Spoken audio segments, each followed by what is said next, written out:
Hey everyone, my name is Aditya. I am a game developer by profession, and board gaming has always been one of my fervent passions. I have been on a quest, all pun intended, for a board game that is both competitive as well as collaborative. And so, this is my first humble creation. It is meant for people to have fun building strategies while walking away with satisfaction having had a wonderful game night. I'd like to welcome you all to the fantasy that is in my head, as well as the literal game that it has spawned, named the Ravagers Unrest, which is essentially a convening of a confederation. It is aesthetically inspired by Lovecraftian horror while integrating the aspect of multiplayer deception games with an intrinsic focus on strategic play. It is part of a larger universe that I have concocted called the Devouring One, which is meant to be ever expanding for the creation of games of a wide variety, focusing on world building with numerous expansion packs in the future. Let us now move on to the gameplay for the Ravagers Unrest. The game is meant for 6 to 12 players who each get to play a character which is hidden from others. These characters represent the allies or the traitors of the Confederation, with the chief traitor being Abzi. Each of the characters may know some of the other characters in the game written on their character card, conveyed to the players in a sermon-like manner before moving forward to play. There are 25 such characters for use. Each player receives 30 power cards as well, 15 of which are positive and the rest 15 are negative.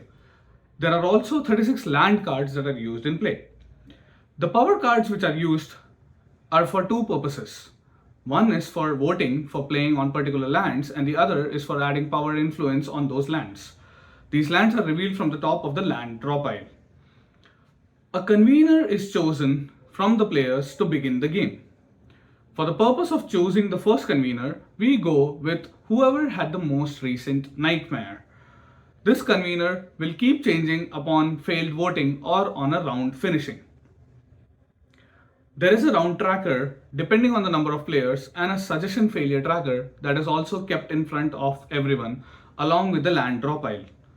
After the first land is revealed and the game starts, there are a sum total of 3 phases, namely suggestion, voting, and power phase. In the suggestion phase, the convener chooses a set number of players as lords, including themselves if they want, depending on the number written on the round tracker. Next is the voting phase, where all the players, including the convener, play a power card face down in front of themselves to signify if they agree or disagree with the convener's suggestion of the lords. The cards are then revealed in front of them and the total is calculated. If the net value is positive, then the suggestion is successful and the chosen lords go ahead into the power phase. If the voting ended in a zero value or net negative, then it is a failure and the suggestion tracker gets a marker signifying a negative influence added as a value on the next land, and the convener is passed on to the next in clockwise order. If instead the suggestion is a success, then the power phase begins. Regardless of if the voting has been a success or a failure, the players take back the played power cards into their hands. Now in the power phase, each player discusses, deceives, and so forth and then plays their power cards. One power card is played for each land in play unless the text in the cards say otherwise. After each of the lands have been played on, the power cards in each of the lands are shuffled separately per land and then revealed. Then each of the lands are checked for the total. If the net value is a positive, then that land is considered a success. If the net value is a zero or negative, it is considered a failure. Regardless of the result, the lands and the power cards in play are discarded to their respective common discard piles. After that, a blue marker for the allies is placed on the round tracker, or a red marker for the traitors is placed on the round tracker for the current round. This finishes a basic round of play and the play continues for the next round with the suggestion phase starting for the next convener in clockwise order. The game runs for a maximum of 7 rounds, with it stopping if either the allies have 4 wins on the rounds or the traitors.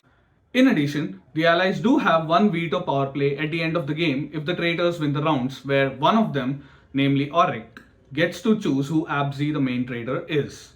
The allies get an immediate win if they find Abzi correctly. There are more variants of play which are mentioned in the rulebook. Thanks for listening so far, and we hope that you have a fun time playing this game when it comes out.